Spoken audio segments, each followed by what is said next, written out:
Welcome to your personalized deep dive. Today, we're tackling consciousness. Oh, wow. It's from the sources you sent, it looks like you're interested in some of the really big questions. Yeah. Like, what is consciousness?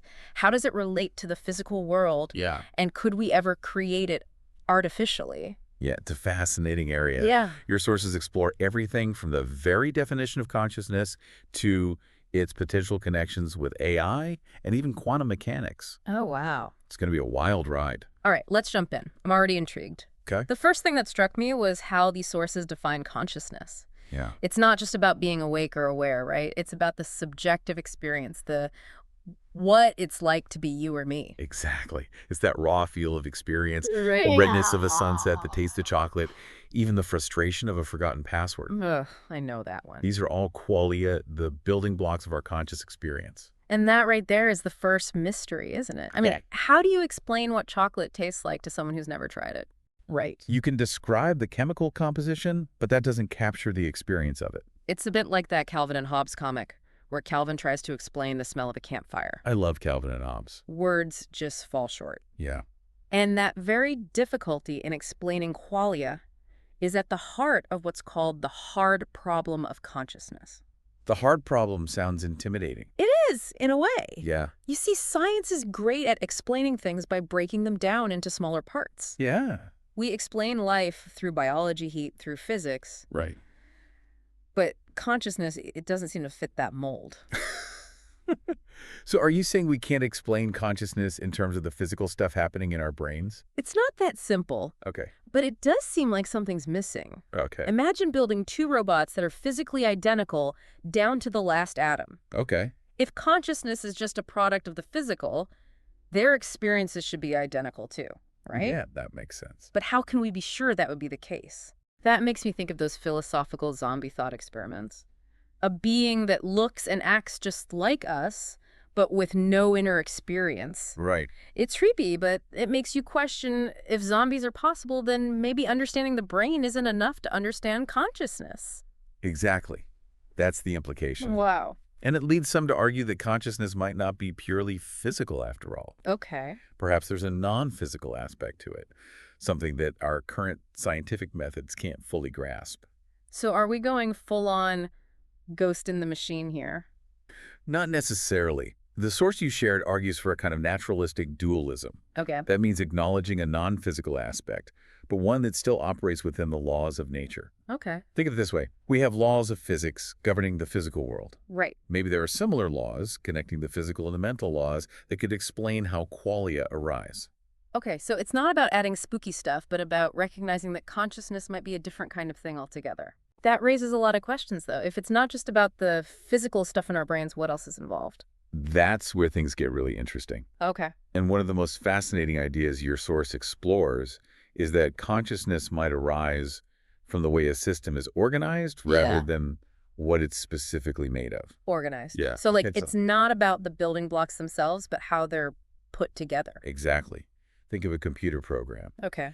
It can run on different types of hardware as long as they can execute the same instructions. Right. Similarly, maybe consciousness arises from a specific kind of functional organization, regardless of whether it's happening in neurons, silicon chips, or something else entirely. Hold on. Wouldn't that mean anything with the right organization could be conscious?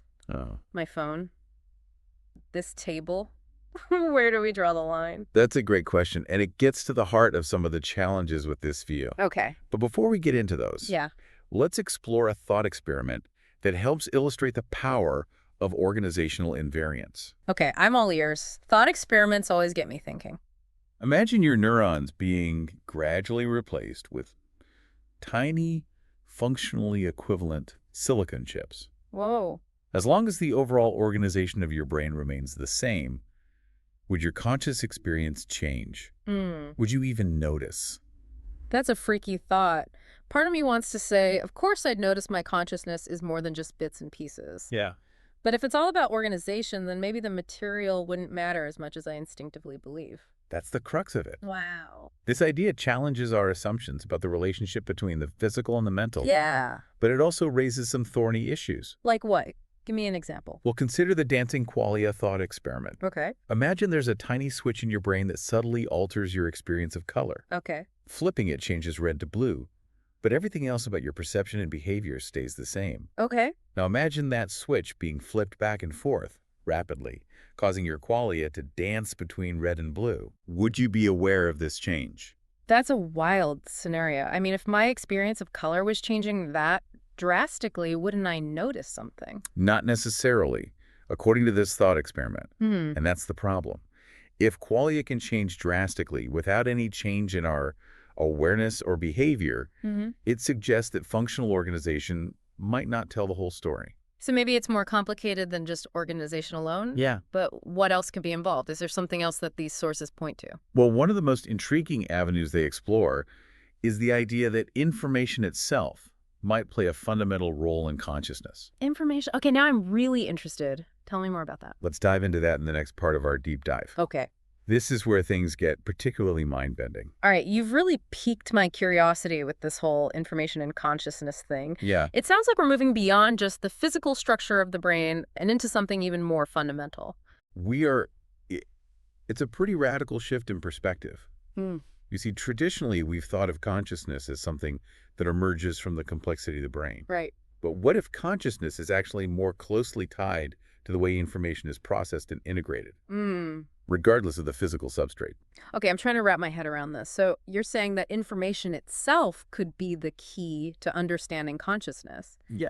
But we're surrounded by information all the time. My phone, the internet, this very studio. Right. Are you saying those things could be conscious too?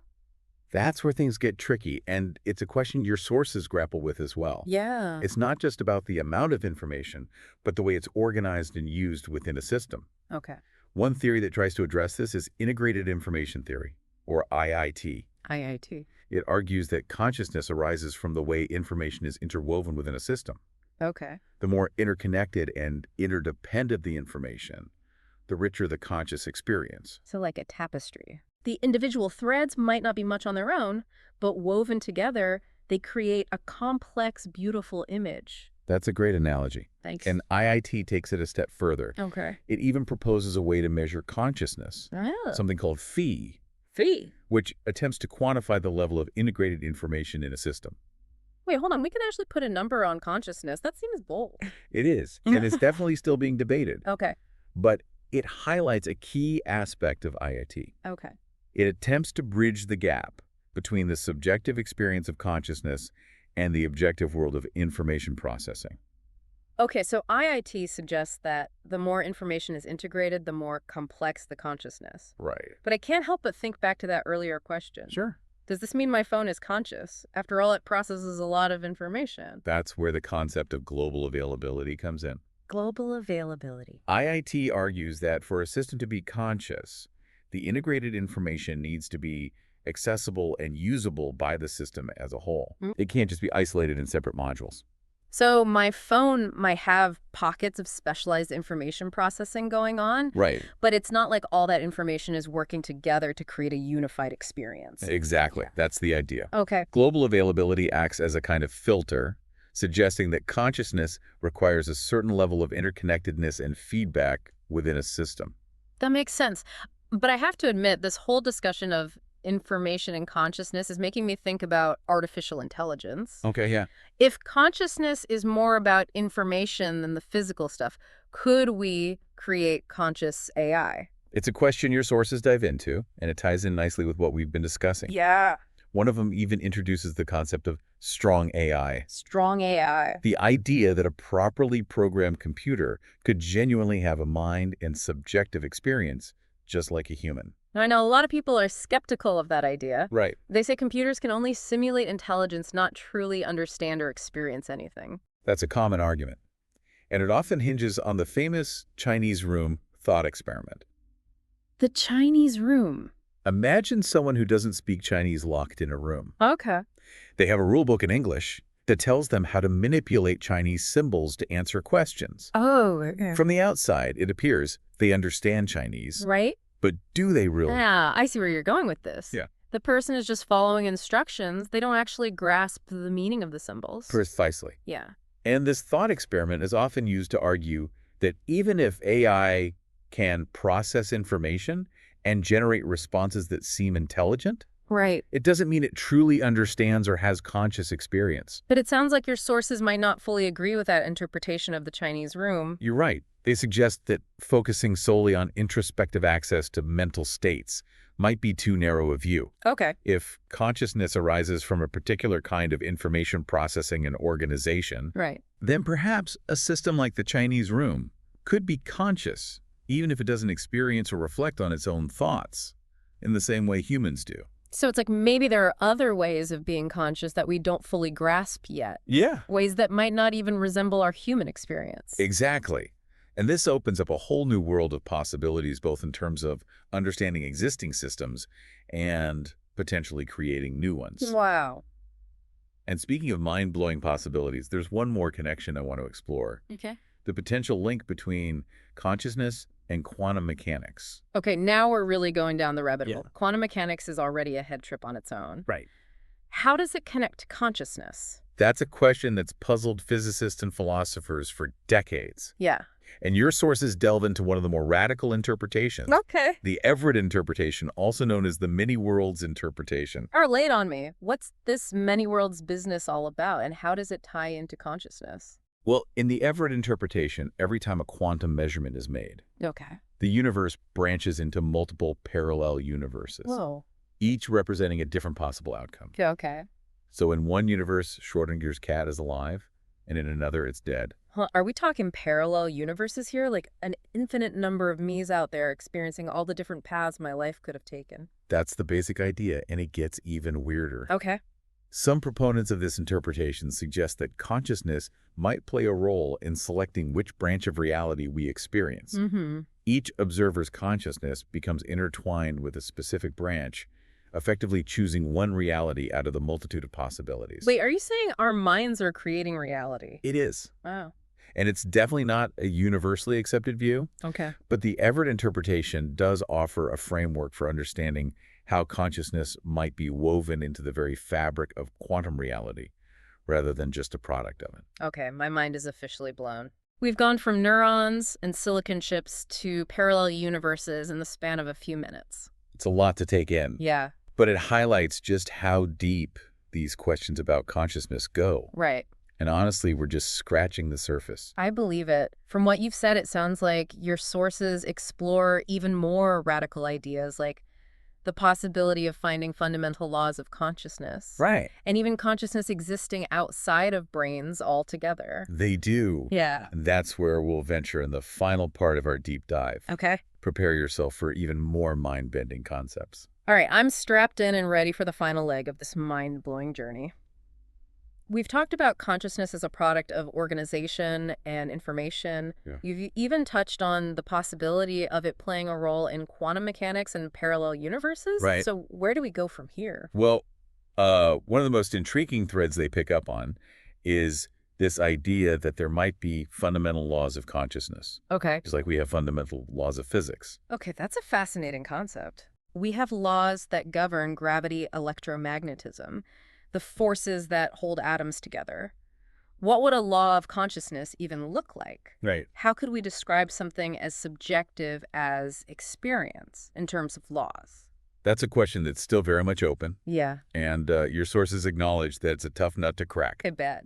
But they suggest that these laws might connect basic properties of experience. Okay. Those raw fields of qualia we talked about, Right. to features of the physical world, Okay. possibly through specific kinds of information processing. So it's not just about explaining how consciousness arises from the physical, but why certain physical systems give rise to certain kinds of conscious experiences. Exactly. Like finding the underlying principles that connect the subjective world of feelings and sensations to the objective world of matter and energy. Precisely. And it would be a huge shift in our understanding of consciousness. Yeah. It would mean that consciousness isn't just some random accidental byproduct of evolution, Right. but something deeply ingrained in the very fabric of reality, governed by its own set of principles. That would be a revolutionary discovery. It would change the way we see ourselves and the universe around us. But how do we even begin to uncover these laws? We can't exactly measure qualia with a ruler or a microscope. You're right.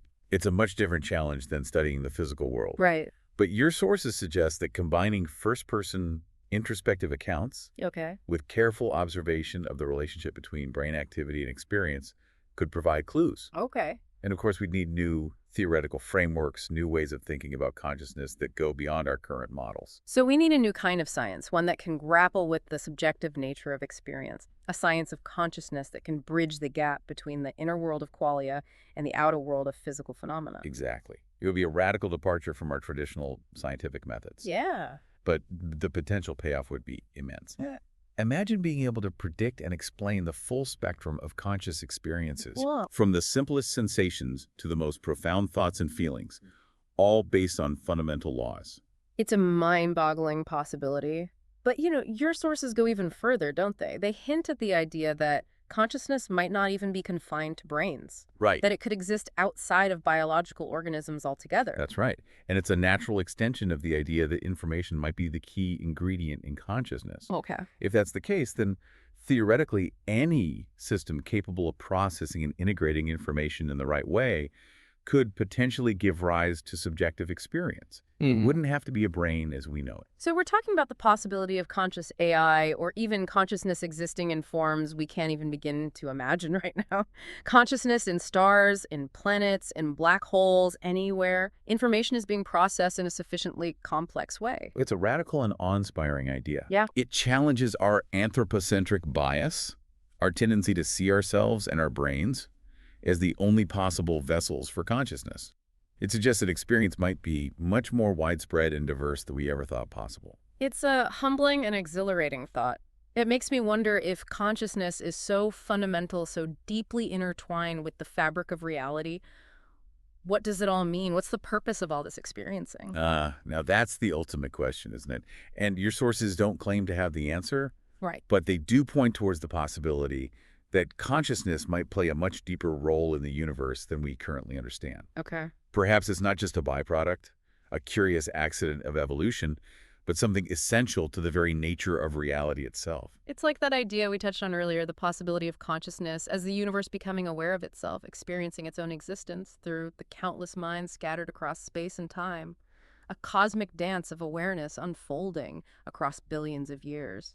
It's a beautiful and profound thought. And it highlights just how much we still have to learn about consciousness, about its nature, its origins, and its place in the grand scheme of things. This deep dive has been a truly incredible journey. We've gone from the basic definition of consciousness to exploring some of the most mind-bending ideas in philosophy, neuroscience, and physics. We've talked about qualia dualism, artificial intelligence, quantum mechanics, and even the possibility of consciousness existing beyond the brain. It's been a wild ride. It has been, and it's a testament to your curiosity and your willingness to explore these deep questions. And while we've only scratched the surface, I hope this deep dive has given you a new appreciation for the mystery and the wonder of consciousness. It certainly has. And to our listeners, if this conversation has sparked your curiosity, I encourage you to dive deeper into these ideas. Read the sources that inspired this deep dive, explore different perspectives, and continue to ask those big questions. Because ultimately, the quest to understand consciousness is a quest to understand ourselves, our place in the universe, and the very nature of reality itself.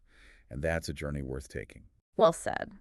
Thank you for joining us on this exploration of consciousness. It's been a true pleasure. The pleasure was all mine. And to everyone listening, keep those minds open and keep exploring. The universe is full of wonders waiting to be discovered.